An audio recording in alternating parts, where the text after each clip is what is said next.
Die einen schätzen das heiße Wetter, die anderen ein bisschen weniger.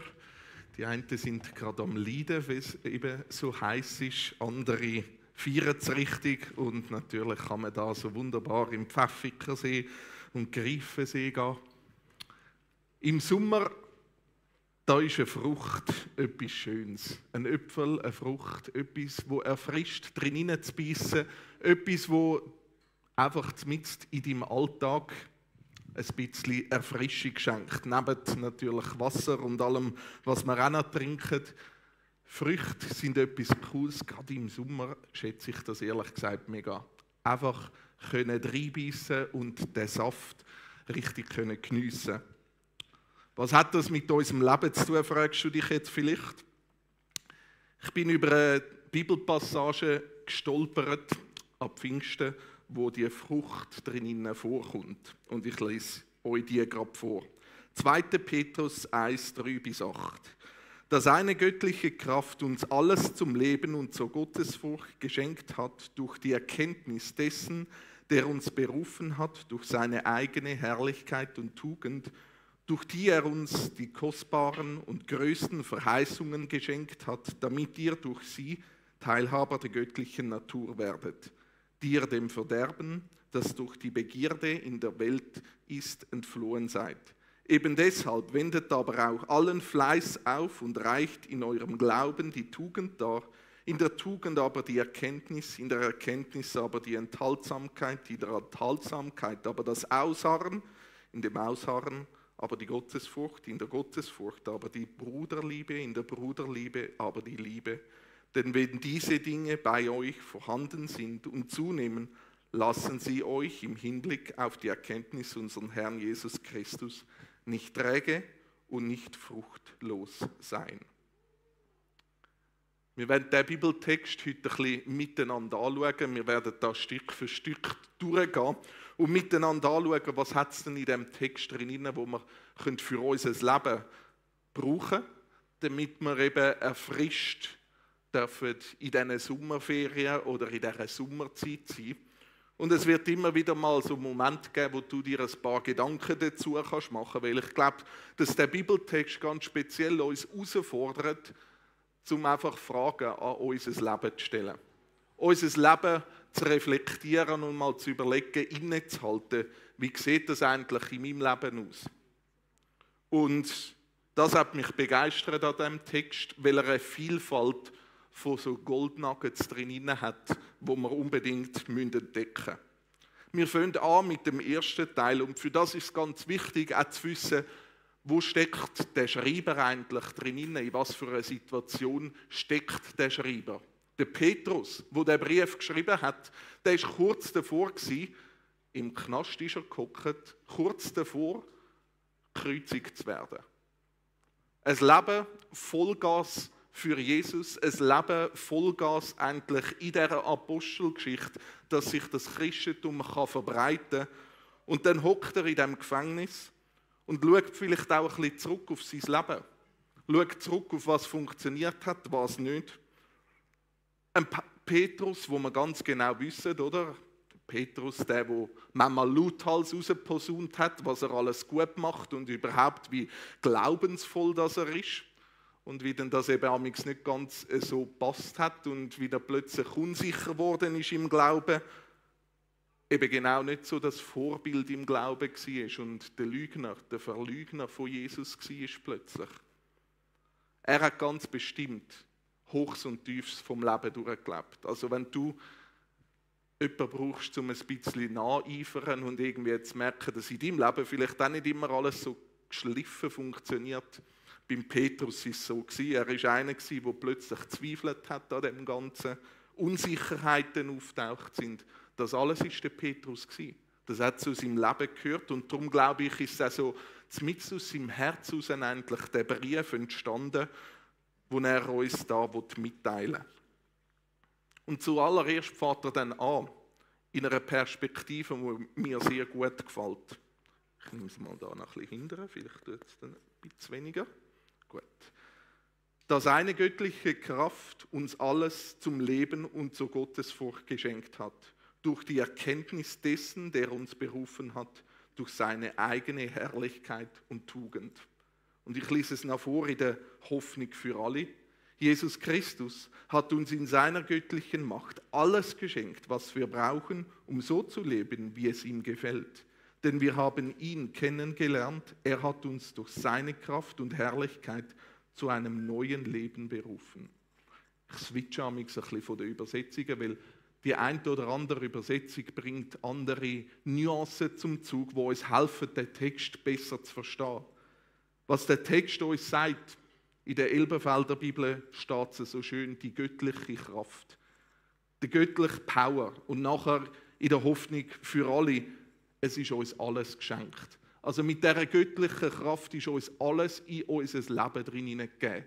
Alles, was du brauchst, ist in dein Leben drin gegeben. Wenn du dich für Jesus entschieden hast, kommt die Kraft von Gott in deinen Alltag drin. Die innenwohnende Kraft, die wir brauchen in unserem Alltag. Sie wird im Griechischen übersetzt mit Dynamis. Dynamis erinnert uns an einen Begriff, Dynamit. Das ist explosiv. Da passiert etwas rundum. Da verändert sich etwas, wenn Dynamit ins Spiel kommt. Und das, was eigentlich die Kraft von Gott im Neuen Testament immer wieder beschreibt, ist genau das. Wenn die Kraft von Gott in deinen und in meinen Alltag drin kommt, dann verändert sich etwas. Dann wird es explosiv. Dann wird unser Leben verändert. Und wir können das erleben. Ganz in unterschiedlichen Lebensbereichen. In der Bibel wird es uns beschrieben im Zusammenhang mit Kraftwirkungen, wo Heilungen und Wunder passieren. Es wird aber genau gleich als Wunder Dynamis übersetzt, wenn es darum geht, Zweifel haben im Glauben. Dass wir dort die Kraft von Gott brauchen. Wir brauchen sie in der Verkündigung, dort, wo wir Menschen von Gott erzählen. Dort brauchen wir die Dynamis. Wir brauchen sie einfach in unserem gesamten Leben als Nachfolger. Und das sehen wir nachher noch ein bisschen mehr. Und ich glaube, es ist absolut entscheidend, dass wir in unserem Leben immer wieder das checken und uns ausrichten nach dieser Kraft von Gott. Wieder neu orientieren und uns sagen, hey, wir brauchen das in unserem Leben. Ob das im Gottesdienst ist, wo du da im Worship offen bist, dass die Kraft von Gott nochmal ganz neu in deinen Alltag hineinkommen. Oder ob es daheim oder am See oder wo auch immer ist, wo du deine Reflexionszeit hast, wo du anhockst und dir bewusst bist, dass du absolut abhängig bist von dieser Kraft von Gott. Ganz egal, wie das passiert. Das muss nicht spürst mich, fühlst mich sein, dass alles immer so spürbar ist. Manchmal ist es einfach ein Realisieren im Kopf, dass das absolut entscheidend ist für uns. Sommerferien sind ein wunderbarer Moment oder gerade die lauen Sommerabende sind ein guter Moment, um sich das wieder neu bewusst zu werden, dass mitten in dem Alltagsstrudel die Kraft von Gott absolut entscheidend ist. Und darum die ersten 2 Fragen für dich. Wir nehmen uns kurz Zeit. Wo in deinem Leben brauchst du die lebensspendende Kraft von Gott in deinem Leben? Oder die zweite Frage. Wo in deinem Leben hast du vielleicht dich auf deine eigene Kraft verlassen? Lebensbereiche wie Job, Family, Hobbys, Lebensumstände und so weiter. Ganz viele verschiedene Bereiche. Wo hast du dich auf deine eigene Kraft verlassen und hast Gottes Kraft neben draussen lassen? Wir nehmen uns kurz einen Moment.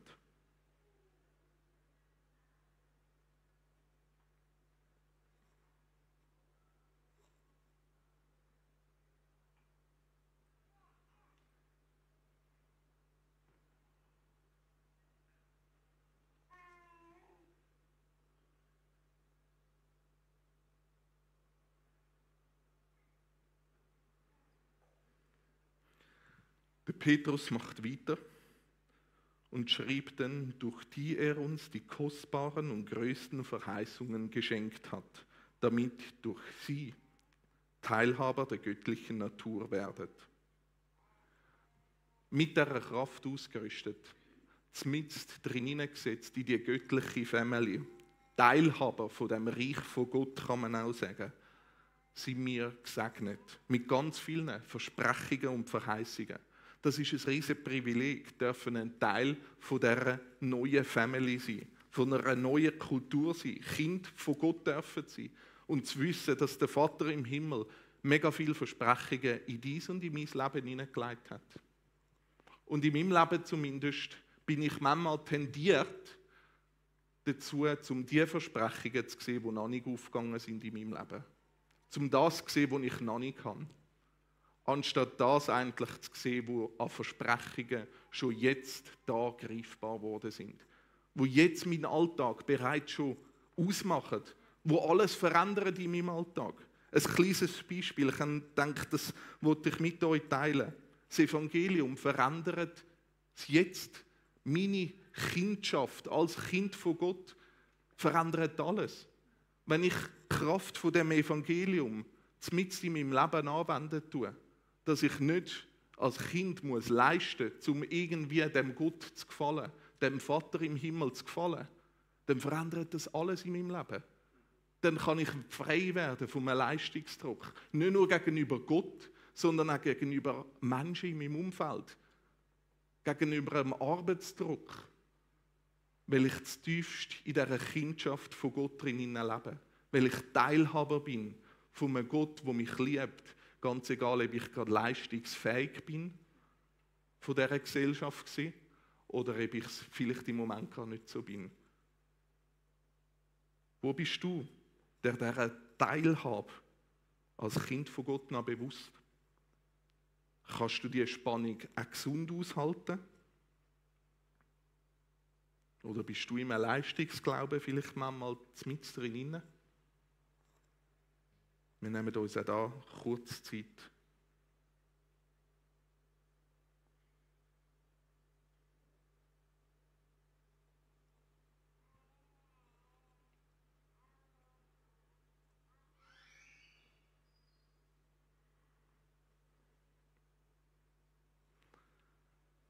Der Petrus macht weiter.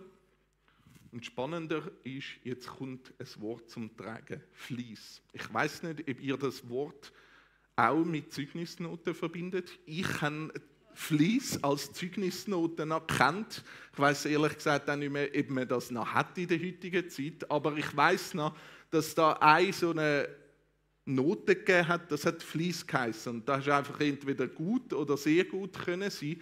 Ich habe ehrlich gesagt nie recht gecheckt, für was das die ist, weil von denen, die du endlich mitbekommen hast, die sind alle gut gewesen. Und von den anderen hast du es wahrscheinlich einfach nicht mitbekommen. Weil die hätten es wahrscheinlich nicht teilen wollen. Aber es war so eine Note, wo du nicht recht rausgekommen bist. Also kannst du jetzt die erfüllen, kannst du die besser erfüllen oder weniger erfüllen oder was auch immer. Und ich würde mal sagen, gerade wenn es auf den Glauben spezifisch angepasst ist, dann ist Fleiss doch eher ein bisschen ein Begriff, der Angst oder Alarmglocken auslösen können. Auf jeden Fall sagte Petrus eben deshalb, wendet aber auch allen Fleiß auf.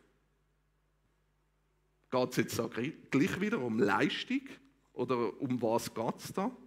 In der NGÜ sagt das ein bisschen anders, ein bisschen abgeschwächter könnte man sagen. Darum setzt alles dran, dass zu eurem Glauben Charakterfestigkeit hinzukommt und zur Charakterfestigkeit geistliche Erkenntnis, zur Erkenntnis Selbstbeherrschung, zur Selbstbeherrschung Standhaftigkeit, zur Standhaftigkeit Ehrfurcht vor Gott, zur Ehrfurcht vor Gott Liebe zu den Glaubensgeschwistern und darüber hinaus Liebe zu allen Menschen. Ja, wenn es nicht einfacher ist. Eine schöne Liste, wo es da aufgezählt wird, nachdem wir eigentlich ausgerüstet worden sind mit allem, was wir könnten bekommen von dem Himmel und Versprechungen und Erfüllungen, kommt er mit so einer Liste und sagt, und jetzt übrigens, jetzt gilt es daran, fleissig zu sein. Und jetzt arbeitet mal ein bisschen. Da macht sich eine Spannung auf. Eine Spannung, die ich wunderschön finde. Die immer wieder in der Bibel auch auftaucht und wo wir als GVC auch gerne immer wieder darüber reden.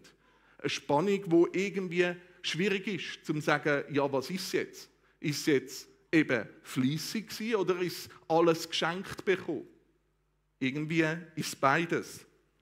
Und der Petrus sagt da eigentlich, nebst dem, wo wir eigentlich einfach geschenkt bekommen haben, kommt jetzt etwas zum Tragen, nämlich Unser Charakter, der soll reifen und sich soll weiterentwickeln. Unser geistliches Leben, das soll vorwärts kommen. Wo wir nicht stehen bleiben bei irgendeinem Punkt, sondern wo wir weitergehen und nicht faul werden, könnte man auch sagen, sondern vorwärts gehen im Glauben. Und er bringt da endlich eine wunderschöne Liste von verschiedensten Charaktereigenschaften und sagt, hey, schaffe an diesen Sachen. Und ich glaube nicht, dass er da irgendwie eine Liste machen wollte, die irgendwie komplett und abschliessend ist. Der Paulus macht eine ähnliche Liste im Galater 5,22, wo die Früchte vom Geist auftauchen, wo er auch sagt, hey, schaffe daran, dieser Liebe, Geduld, Barmherzigkeit und all diesen Sachen. Und es ist eben nicht, dass in diesen Sachen einfach so wundermäßig dir etwas geschenkt wird. Das kann es auch mal geben.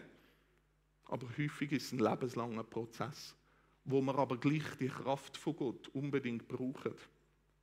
Ich habe gerade letztens wieder gedacht, ich habe ja wirklich langsam das Gefühl, ich sei ein geduldiger Mensch.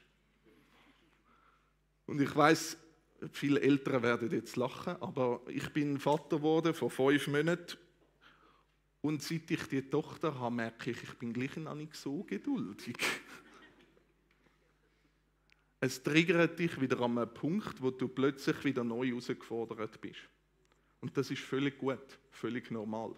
Weil unser Charakter ständig sich weiterentwickeln darf. Weil wir immer wieder neu die Früchte vom Geist dürfen anschauen, in unser Leben sollen hineinschauen und fleissig dürfen sein, damit wir die Frucht bringen uns herum.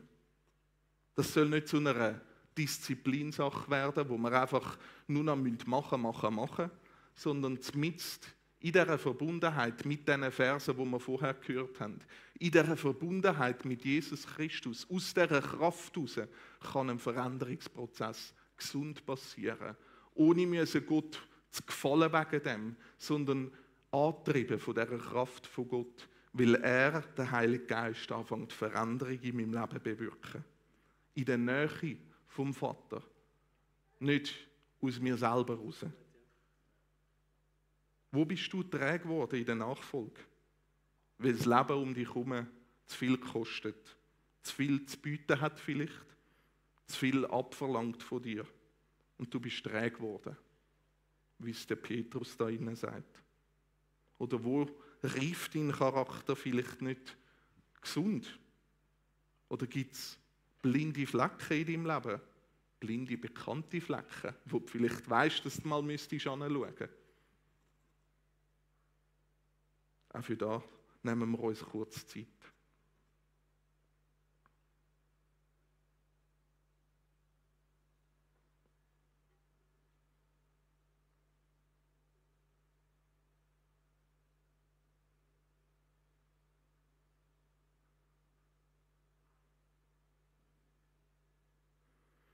Und dann macht der Petrus weiter und auch da versuche ich wieder beide Übersetzungen aufzuzeigen.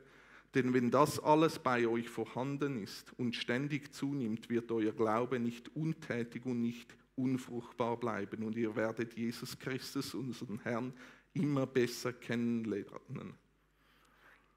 Denn wenn diese Dinge bei euch vorhanden sind und zunehmen, lassen sie euch im Hinblick auf die Erkenntnis unseres Herrn Jesus Christus nicht träge und nicht fruchtlos sein.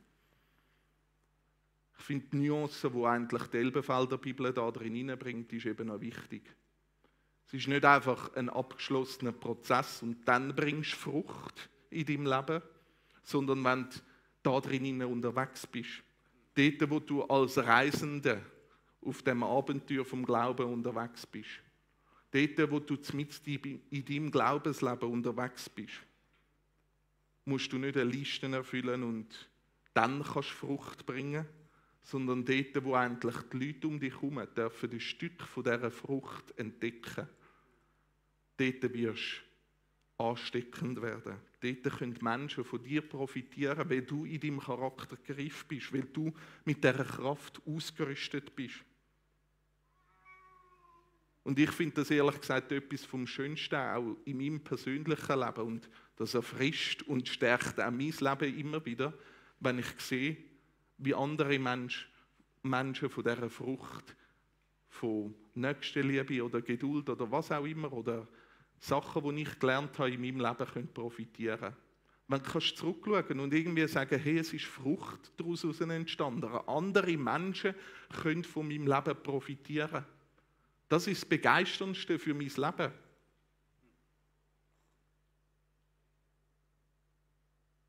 Wo zeigt sich die Frucht in deinem Leben? Und die andere heikle Frage, wenn ihr mit mir dann nicht mehr zufrieden sind, dürft ihr das gerne am Juni sagen. Wo siehst du womöglich keine Frucht? Wenn du dir ein ganzes geistliches Leben eingerichtet hast, mit viel Bibel lesen und schön stille Zeit machen und so weiter, in den Gottesdienst kommen, alles Geistliche, was man so macht als guter Christ. Aber deinen Charakterprozess hast du an den Nagel gehängt. Wir können ganz gute Christen sein, ohne an unserem Charakter zu arbeiten. Und ich glaube, dann geht manchmal die Frucht dabei verloren.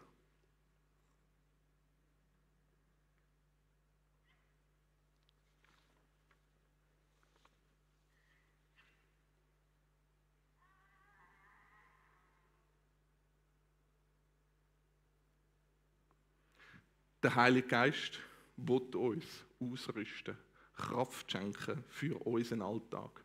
Und ich will dich ermutigen, gerade mitten in dieser Season, wo du vielleicht drin bist, ganz egal, ob es jetzt Sommerferien sind oder wo auch immer, dass du drin steckst, dir Zeit nehmen an diesem Sommerabend in der nächsten Zeit. Vielleicht in den Gottesdienst kommen, in Worship kommen, ins Gebet kommen. Was auch immer das für dich gerade richtig ist. Vielleicht musst du die Bibel aufschlagen, damit die Kraft von Gott in deinen Alltag hineinkommen kann. Jeder muss das selber herausfinden. Und das ist so Schöne und das ist auch Spannende und Schwierige wieder an dem Glauben, dass uns der Glaube immer wieder in die Spannung hineinführt. Dass wir selber mündig entscheiden müssen. Mündig entscheiden, was in meinem Leben dran ist. Der Bibeltext fordert uns eigentlich nur raus, um unser Leben zu reflektieren. Zu reflektieren, wie es um meinen Krafthaushalt von Gott geht. Wo dass ich seine Kraft wieder neu brauche in meinem Alltag. Zu reflektieren, wo ich das Spannungsfeld mag aushalten. Wo das in meinem Leben Frucht daraus entsteht.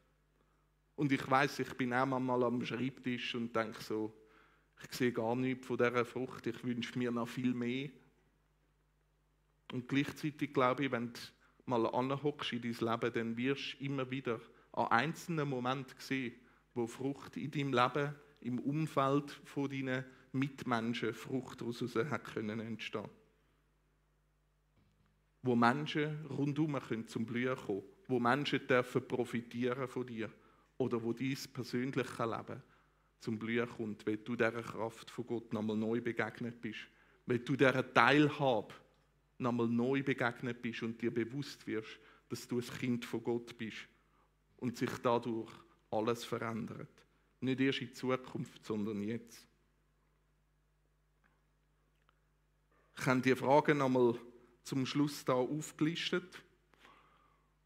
Und vielleicht ist es ein Zeitpunkt, wo du einfach die Fragen abfüttelst und dir irgendwann in der nächsten Zeit mal Zeit nimmst, um diese Fragen für dich mal durchzugehen. Vielleicht den Bibeltext noch mal durchliest und einfach reflektierst über dein Leben.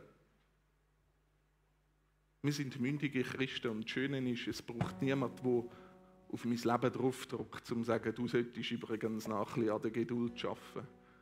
Sondern dort, wo ich in die Gegenwart von Gott drin komme, dort zeigt er mir auch auf, was bei mir jetzt gerade wieder dran ist. Das möchten wir auch in dieser Worship-Zeit machen, von Gott kommen. Vielleicht zeigt er dir gerade in dieser Worship-Zeit etwas ganz klar auf. Vielleicht gehst du hinterher ins Gebet. Und das Gebet ist da, um genau auch zu beten, dass du die Kraft von Gott nochmal neu erleben darfst. Vielleicht ist genau das, was du brauchst am heutigen Morgen. Oder du nimmst das Abendmahl, wo auch ready ist, um einmal den Bund wirklich neu zu schliessen, um sich bewusst zu werden, dass du das Kind von Gott bist und dass du neue Versprechungen bekommen hast als Kind von Gott. Ich will beten zum Abschluss. Vater im Himmel, ich danke dir, dass deine Kraft in unserem Leben tatsächlich alles verändert. Und manchmal braucht es wieder, sich bewusst zu werden, dass wir abhängig sind von dieser Kraft. Dass es nicht etwas ist, wo wir irgendwie einfach immer gerade automatisch erleben oder spüren, sondern dass wir in deine Gegenwart kommen und nochmal abhängig werden von dir. Um uns auftanken von dem, was du für uns parat hast. Gleichzeitig bitte ich dich, dass du uns, Heiliger Geist, überführst. Dass du uns hilfst, unsere Schattenseiten vom Leben immer wieder neu zu entdecken. Dort, wo wir vielleicht träge geworden sind und keine Frucht sind, dass du uns dort aufzeigst, wo es dran ist, um daran zu arbeiten. Dass wir einmal näher in das Bild von dir drin hineinkommen. Auch in die Verheißungen drin hineinkommen. Und ich bitte dich gerade für Menschen, die jetzt da drinnen hocken und sagen, all das ist für mich im Moment mega anstrengend. Sie dürfen bewusst sein, dass sie ein Kind von Gott dürfen sein, ohne müssen zu leisten. Ohne müssen irgendwie etwas zu gefallen, etwas zurecht machen, sondern dass sie das tiefste in dieser Liebe vom Vater im Himmel dürfen verwurzelt sein. Und dürfen erkennen, wo sie auch in ihrem Leben schon Frucht gebracht haben, auch für andere Menschen.